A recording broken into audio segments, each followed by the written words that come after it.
Thailand की राजधानी Bangkok में स्कूल बस में भीषण आग लग गई। हादसे में 25 लोगों की मौत की खबर मिल रही है। 16 झुलस गए।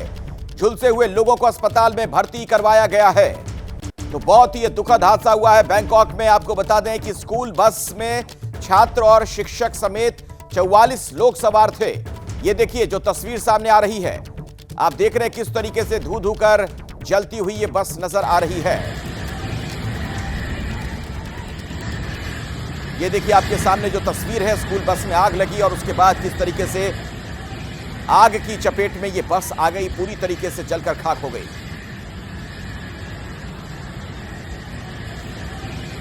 अब आपको मैं दो तस्वीरें दिखा रहा हूं। ये देखिए दो अलग अलग तस्वीरें। 25 लोगों की जान चली गई। रेस्क्यू ऑपरेशन चलाया गया, उस दौरान की तस्वीर आप देख सकते हैं। और जब बस जल चुकी थी, जलकर खाक हो चुकी थी, सिर्फ उसका ढांचा नजर आ रहा था, वो तस्वीर भी आप देख सकते हैं। ये देखिए पहली तस्वीर जब आग लगी हुई थी और दूसरी तस्वीर में आप देख रहे हैं इस बस का जो पीछे का हिस्सा, ऊपर का हिस्सा पूरी तरीके से जल गया, सिर्फ ढांचा नजर आ रहा था। वाराणसी में साईं को लेकर विवाद हो गया है। सनातन हिंदू मंदिरों से साईं की मूर्तियां हटाई जा रही हैं। वाराणसी के लोहटिया इलाके में बड़ा गणेश मंदिर सहित कई मंदिरों से मूर्तियां हटाई गई। साईं की मूर्ति हटाने का यह अभियान सनातन रक्षक दल के प्रदेश अध्यक्ष अजय शर्मा चला रहे हैं। अजय शर्मा का दावा कि 14 मंदिरों से साईं की मूर्ति हटा दी गई है। तो एक बार फिर से यह विवाद सामने आ गया है जब मंदिरों से इन मूर्तियों को हटाने की बात कही जा रही है। जहां से मूर्ति हटाई गई वो चबूतरा आप देख सकते हैं। जिस चबूतरे के ऊपर साईं बाबा की मूर्ति थी उसे वहां से हटा दिया गया है। तो साईं के नाम पर वाराणसी में संग्राम, ये तस्वीर जो आप देख रहे हैं, कई जगहों से बताया जाता है कि साईं की मूर्ति हटा दी गई है, उसका विरोध किया जा रहा है। जिस जगह से ये हटाई गई मूर्ति, वो जगह हम आपको दिखा रहे हैं, वो चबूतरा, वो जो आप ऊंची जगह देख रहे हैं, यहीं पर मूर्ति रखी गई थी, जिसे अब वहां से हटा दिया गया है। तो जाहिर तौर पर जो साईं भक्त हैं वो इससे नाराज भी हैं। तो आप देख रहे हैं किस तरीके से एक बार फिर से टकराव के हालात बनते हुए नजर आ रहे हैं।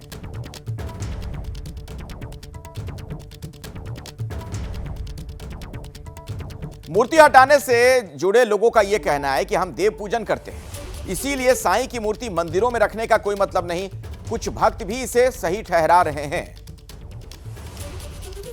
ब्राह्मण क्षत्रिय वैश्य एक हो करके अपने मंदिरों से साईं को हटा रहे हैं, तो इसमें किसी को कष्ट नहीं होना चाहिए। जिसको कष्ट हो रहा है वो खुद सनातन द्रोही, शिव द्रोही और राम द्रोही है, या वो कोतवाली के कोतवाल साहब हैं। कोई ऐसी बात नहीं है। उनका जो कर्म है, जो उनका कर्तव्य है, उन्होंने किया। उनका कर्तव्य था कि उनको पूछना था। उन्होंने हमसे सवाल पूछा कि किससे पूछ के हटाए। हम कहे भैया हमारा धर्म है, हम अपने धर्म में चल रहे हैं, हम किसी दूसरे के धर्म में तो जा नहीं रहे हैं। यहाँ पर अपने हिंदू देवी देवताओं के विग्रह हैं। यहाँ सन 2013 में एक साईं भक्त ने यहाँ साईं की प्रतिमा का स्थापना करवा दिया, और उस समय हम लोगों को इसकी कोई जानकारी नहीं थी, या लोगों को यह समाज में भी यह ज्ञान नहीं था कि यह नहीं होना चाहिए, और जो कि हो गया। अब यह 2014-24 चल रहा है, जिसमें हमारे माननीय शंकराचार्य जी ने जब इसका विरोध किया और उसको सत्यापित कर दिया, तब जाकर के लोगों को यह मन में आया कि नहीं, हमको या अपने हिंदू धर्म के मंदिर से साईं बाबा का जो है प्रतिमा हटा करके उनको अन्यत्र स्थान दिया जाए। ऐसा नहीं है कि साईं बाबा को हिंदू लोग नहीं मानते, हिंदू लोग भी बहुत मानते हैं साईं बाबा को। और दोनों समुदाय मिल के अगर मूर्ति को हटाई है यहाँ से, तो हमें नहीं लगता कि ये कोई गलत बात है। बनारस में ऐसे ही इतने देवी देवताएं हैं, और आप किसी भी मंदिर में किसी भी देवता की आप मूर्ति लगा देते हैं, ठीक है, वो आपकी श्रद्धा है, आप जैसे मन करे वैसे उनकी पूजा करें, सब कुछ करें।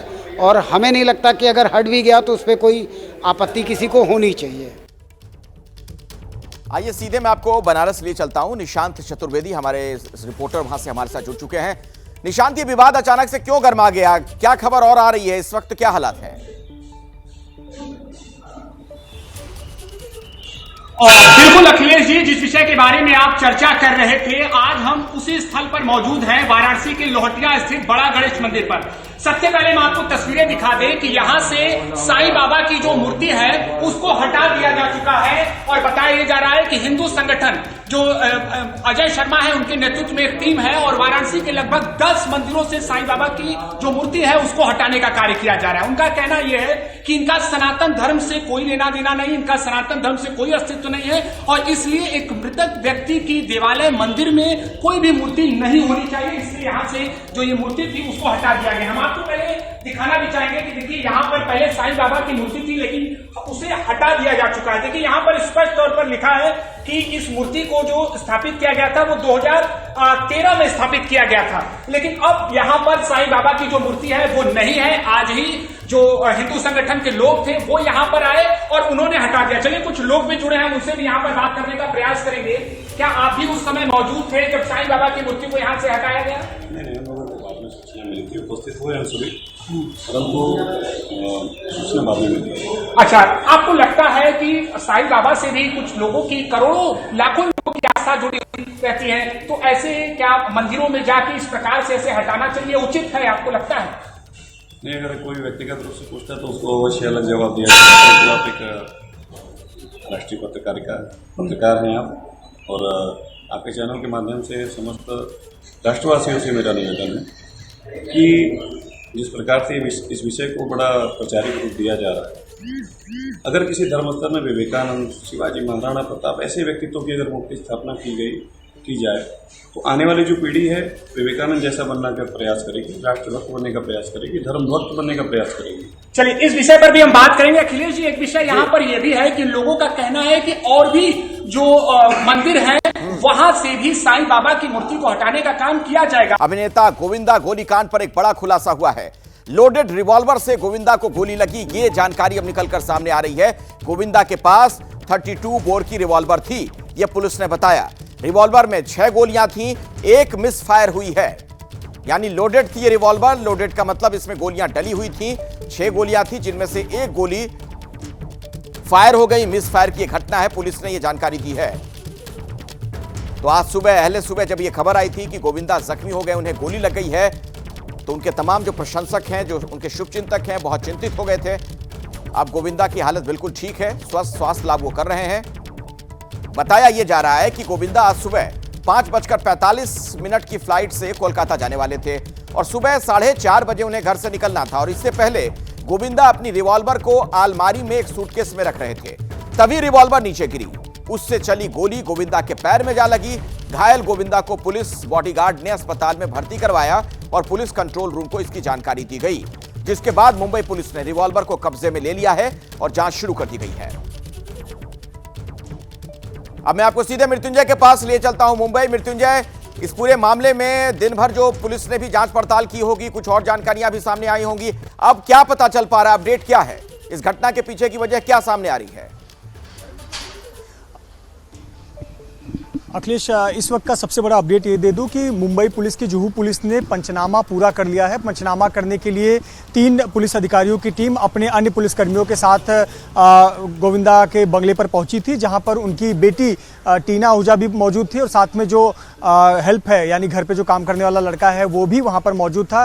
दरअसल पंचनामा की प्रक्रिया ही यही होती है कि पंचनामा के दौरान जो प्रत्यक्षदर्शी होते हैं या फिर जो फर्स्ट रिस्पॉन्डेंट होते हैं वो वहां मौजूद होने चाहिए। तो वहां टीना आहूजा को बुलाया गया था, वहां घर में मौजूद थी, बयान दर्ज किया गया है, पंचनामा पूरा किया गया है। उस पूरे जगह को फिलहाल घेर दिया गया है या रूम लॉक कर दिया गया है जहां पे घटना घटित हुई थी। आपको बता दें कि 5:45 पर मुंबई से कोलकाता की फ्लाइट थी और उसी फ्लाइट को गोविंदा को लेना था। गोविंदा कलकत्ता में एक दुर्गा पूजा के कार्यक्रम का उद्घाटन करने के लिए कोलकाता जा रहे थे और इसीलिए सुबह 4:30 बजे वो अपने घर से बाहर निकलने वाले थे और एयरपोर्ट उन्हें पहुंचना था। लेकिन घर से बाहर निकलने से पहले जब वो अपना रिवॉल्वर, जो कि 0.32 बोर की रिवॉल्वर है, कांग्रेस के भीतर जो कलह मची है,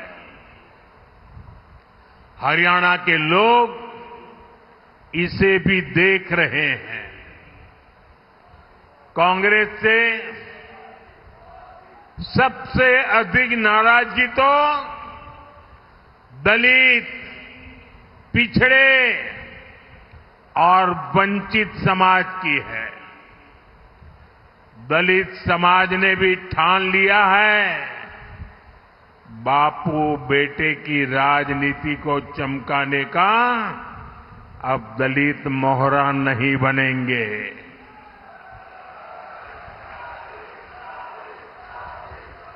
वो देख रहा है कि कैसे भाजपा सबको अवसर दे रही है। हमारे मुख्यमंत्री सैनी जी बड़ी विनम्रता के साथ सबको साथ लेकर चल रहे हैं।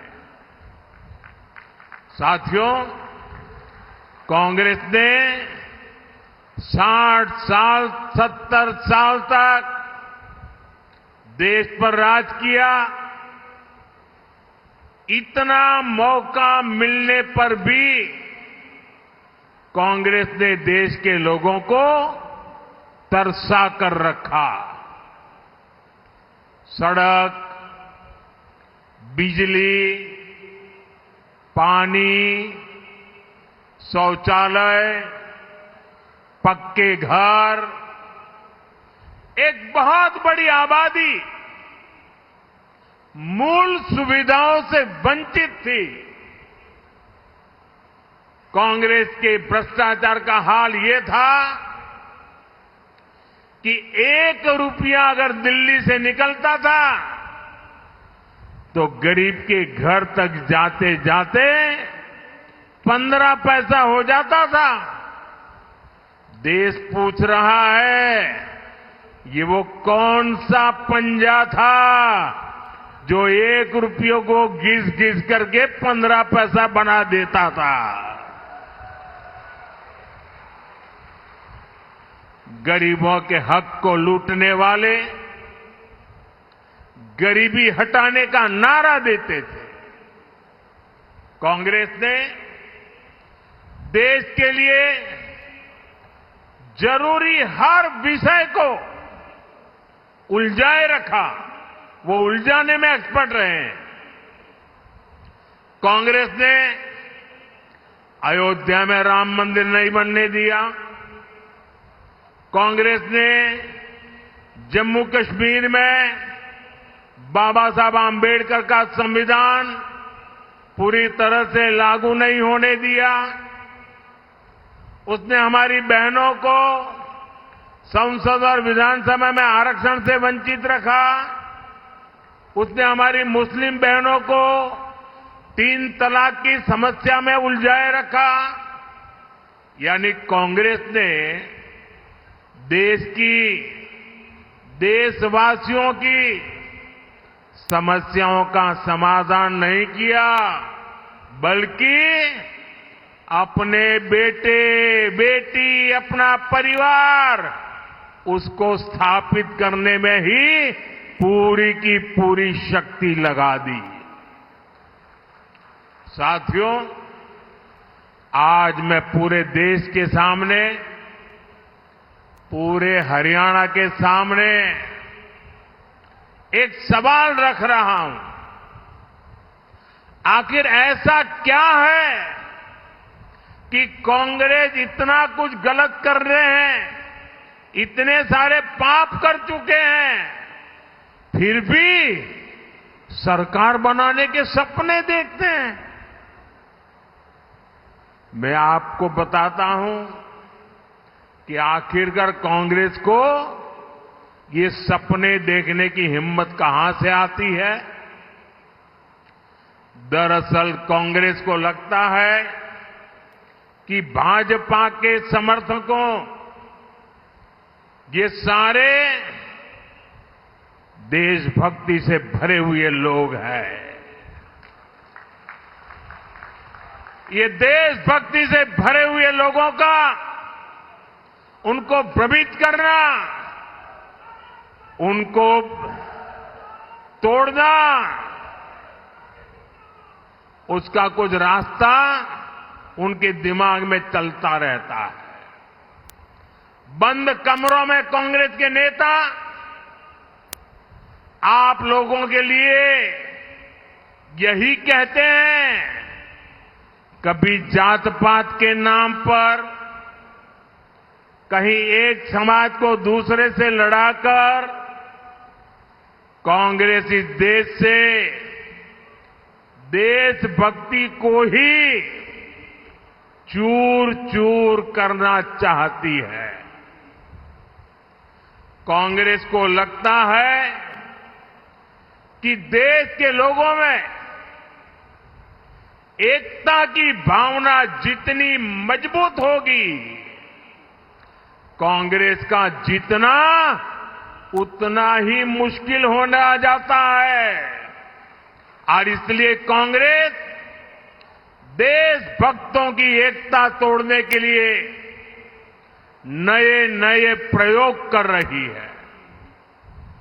लोकसभा चुनाव के दौरान उसने यही झूठ के प्रयोग किए थे। महात्मा गांधी सत्य के प्रयोग करते थे, ये झूठ के प्रयोग करते हैं। अब यहां हरियाणा में भी कांग्रेस उसका विस्तार कर रही है। साथियों, कांग्रेस को ये लगता है कि उसका अपना वोट बैंक तो पक्का है। वो सोचती है कि बटेंगे, लड़ेंगे वो लोग जो भारत से प्रेम करते हैं। हमें कांग्रेस की सोच और साजिश को कभी भी सफल नहीं होने देना है। इसलिए हमें आज संकल्प लेना है, पूरे हरियाणा को संकल्प लेना है। जो लोग भारत को प्रेम करते हैं, वे सब के सब एकजुट रहेंगे। हम एक हैं और हम एक होकर देश के लिए वोट करेंगे। हम एकजुट होकर अपने बच्चों के भविष्य के लिए वोट करेंगे। हम एकजुट होकर अपनी बेटियों की सुरक्षा के लिए वोट करेंगे। हम एकजुट होकर बिना खर्ची पर्ची के नौकरी के लिए वोट करेंगे। हम एकजुट होकर हरियाणा में नए निवेश, नई नौकरियों के लिए वोट करेंगे। हम एकजुट होकर अच्छी सड़कों, बेहतर सिंचाई के लिए वोट करेंगे। साथियों, कांग्रेस का सिर्फ और सिर्फ एक ही एजेंडा है, वोट के लिए तुष्टीकरण, ज्यादा से ज्यादा तुष्टीकरण। आप देखिए कांग्रेस आज क्या कर रही है। कांग्रेस कहती है और डंके की चोट पर कहती है और करती भी है। कांग्रेस कहती है कि वो दलितों और पिछड़ों का आरक्षण खत्म कर देंगे। कर्नाटका में इन्होंने यही तो किया है। जैसे ही कर्नाटका में कांग्रेस की सरकार बनी, इन्होंने दलितों, पिछड़ों का आरक्षण छीन लिया। कांग्रेस ने दलितों, पिछड़ों का आरक्षण धर्म के आधार पर अपने वोट बैंक में बांट दिया। यही कांग्रेस है जिसने अनेकों स्कूल, कॉलेजों, यूनिवर्सिटियों को माइनॉरिटी संस्थान घोषित कर दिया।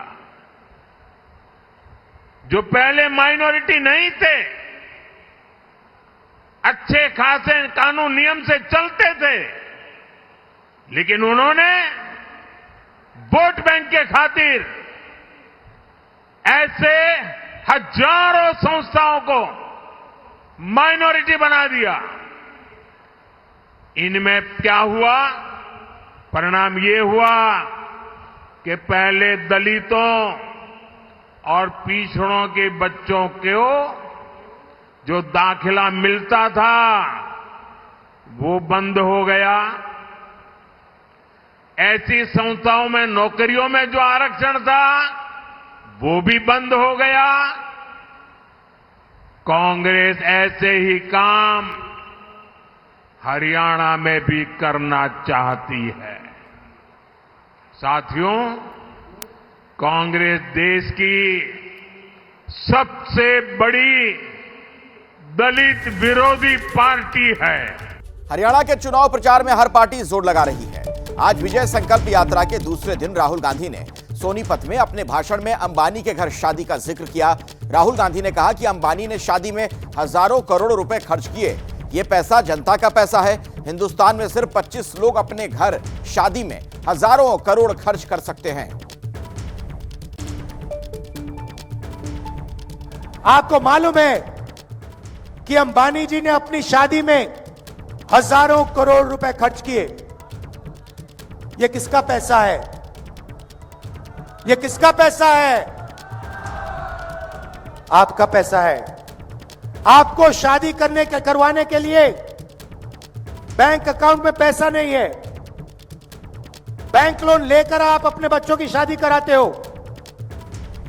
और नरेंद्र मोदी जी ने पूरा का पूरा ढांचा ऐसा बना रखा है कि 25 लोग हिंदुस्तान में हजारों करोड़ रुपए की शादी कर सकते हैं, मगर किसान कर्जे में डूबकर ही शादी कर सकता है।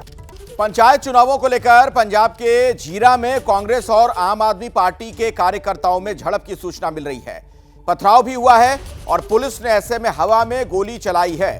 तो पंचायत चुनाव को लेकर पंजाब के जीरा में कांग्रेस और आम आदमी पार्टी के जो समर्थक हैं, जो कार्यकर्ता हैं, वो आपस में भिड़ गए और खबर हमें यह मिल रही है कि इनके बीच दरअसल झड़प भी हुई और हालात इस कदर बिगड़ गए कि वहां पर पथराव की घटना भी हुई है। पुलिस ने उन लोगों को संभालने के लिए सख्ती बरती है, हवा में गोली चलाई गई है। तो आम आदमी पार्टी और कांग्रेस कार्यकर्ताओं में झड़प की सूचना मिल रही है। पंचायत चुनाव से जुड़ा यह मामला, जीरा में कांग्रेस और आम आदमी पार्टी के कार्यकर्ताओं में भिड़ंत हो गई। आइए इसी खबर पर ज्यादा जानकारी लेते हैं अपने सहयोगी सचिन से। सचिन जी, ये बेसिकली ये कांग्रेस और आम आदमी पार्टी के कार्यकर्ताओं में झड़प हुई है। इसमें कांग्रेस के फॉर्मर एमएलए जो हैं कुलबीर जीरा, वो भी घायल हुए हैं। इसमें जो विजुअल्स हैं वो साफ पता लग रहा है कि The person you are speaking with has put your call on. तो सचिन से दोबारा बात करने की कोशिश करेंगे। पंजाब से अभी की खबर आ रही है, आम आदमी पार्टी और कांग्रेस के कार्यकर्ताओं में झड़प हुई, तस्वीरें भी आनी शुरू हो गई हैं। आप देख रहे हैं किस तरीके से तनावपूर्ण हालात वहां पर बन गए थे। सैकड़ों की संख्या में ये लोग सड़क पर थे और ऐसे में इन लोगों को काबू में करने के लिए पुलिस ने वहां पर बल प्रयोग भी किया है, हवा में गोली भी चलाई गई है।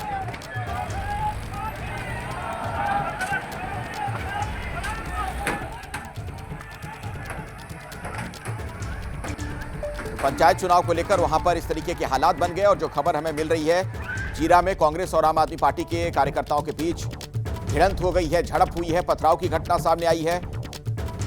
और इन तस्वीरों में आप देख पा रहे होंगे सैकड़ों की संख्या में वो लोग जब सड़क पर थे और अफरा तफरी का आलम। जब वहां पथराव की घटना शुरू हो गई, लोगों ने एक दूसरे की तरफ पत्थर फेंकने शुरू कर दिए। कितने लोग इसमें घायल हुए हैं ये देखना होगा। अभी इस बाबत पुख्ता तौर पर कोई जानकारी सामने नहीं आई है। देख रहे हैं आप तस्वीरों में कैसे लोग एक दूसरे की तरफ पत्थर उछाल रहे थे।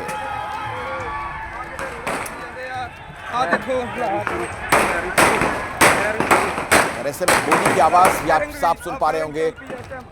लोगों को काबू में करने के लिए प्रशासन ने वहां पर सख्ती बरती है। पुलिस ने हवा में गोली चलाई है, कई राउंड गोलियां चलाई गई। फायरिंग की जो आवाज है साफ सुन पा रहे होंगे आप।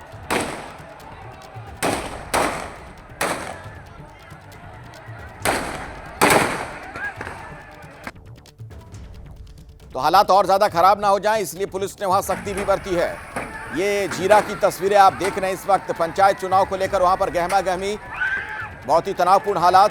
कांग्रेस और आम आदमी पार्टी के जो समर्थक हैं, जो कार्यकर्ता हैं, वो भिड़ गए, उनके बीच झड़प हुई है। पथराव की घटना भी सामने आई है, यानी ये भीड़ बिल्कुल हिंसक हो गई थी। पुलिस ने थोड़ी सख्ती बरती है इन लोगों को संभालने के लिए। कई राउंड गोलियां हवा में चलाई पुलिस ने। ये देख रहे हैं आप जिस तरीके से लोग वहां पर नारेबाजी करते हुए नजर आए।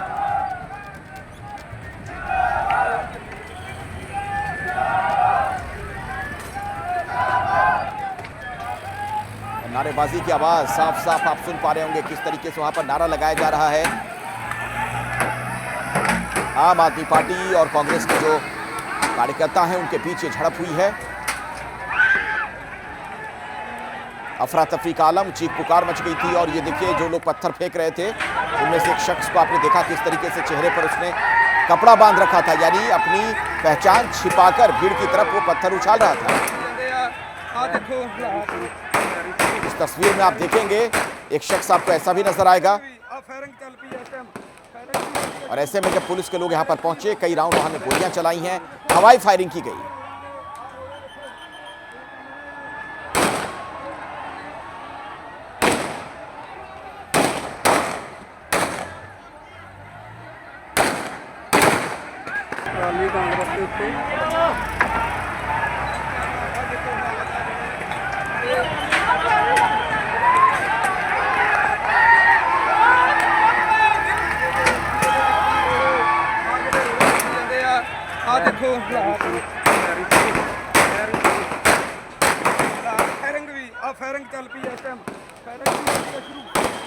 कांग्रेस और आम आदमी पार्टी के कार्यकर्ताओं के बीच हिंसक झड़प की सूचना पंजाब से मिल रही है। पंचायत चुनावों को लेकर वहां पर यह गहमा गहमी नजर आ रही है। जीरा इलाके में आप देख रहे हैं किस तरीके के हालात बन गए।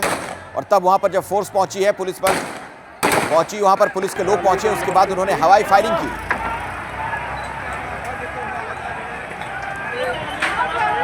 पथराव की सूचना भी मिल रही है। कुछ लोगों की तरफ पत्थर भी फेंके गए हैं। ऐसे में कुछ लोग घायल भी हो सकते हैं।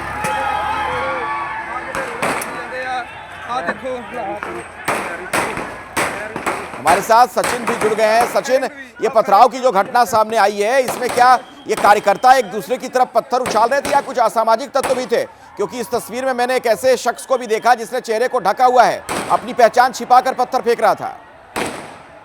जी देखिए, जब ऐसा जब फ्लैश होता है तो जो एंटी सोशल एलिमेंट्स हैं वो जो है इसका फायदा उठाने की कोशिश करते हैं। और इसमें ऐसा ही दिख रहा है कि जो लोग जो है मुंह ढक के जो है पथराव कर रहे हैं वो जो है एंटी सोशल एलिमेंट्स जो है जो माहौल को बिगाड़ने की कोशिश कर रहे हैं। तो इसमें दरअसल जो कांग्रेस के एमएलए हैं वो भी इसमें इंजर्ड हुए हैं। कुलबीर ज़ीरा जो हमें जानकारी अभी तक मिल रही है।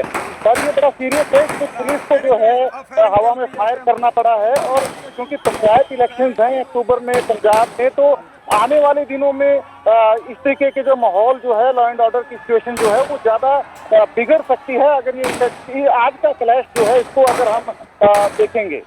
वजह क्या बताई जा रही है विवाद के पीछे, जो वहां पर कहा जा रहा है पंचायत चुनाव को लेकर तनाव के हालात है? जी देखिए, ये नॉमिनेशन को लेकर कुछ इशू था दोनों पार्टियों के बीच में, जहाँ से ये झगड़ा जो है शुरू हुआ है। और दूसरी तरफ से ट्रैक्टर जो है वो आता हुआ दिखता है। ट्रैक्टर में कुछ लोग जो है बैठे हैं और वो लगातार पथराव कर रहे हैं ट्रैक्टर में से। तो ट्रैक्टर में पत्थर लेके आए हैं और उसमें से पथराव करते हुए नजर आ रहे हैं। वहाँ से सारा माहौल जो है वो बिगड़ता है और पुलिस को अल्टीमेटली जो है हवाई फायर भी इसमें जो है करना पड़ता है। बिल्कुल, और ये तस्वीरें भी दर्शकों को लगातार हम दिखा रहे हैं किस तरीके के हालात वहां पर बन गए थे। आप गोली चलने की आवाज साफ तौर पर सुन पा रहे हैं। वहां पर हवाई फायरिंग की जा रही है। भीड़ को संभालने के लिए पुलिस ने वहां पर सख्ती भी बरती है। आम आदमी पार्टी और कांग्रेस के कार्यकर्ताओं के बीच जो झड़प हुई उसकी तस्वीरें आप देख रहे हैं। और जब वहां पर गोलियां चलाई गई थी, हवाई फायरिंग की जा रही थी पुलिस की तरफ से, तो कैसे सख्ती बरती गई दिखाते हैं आपको।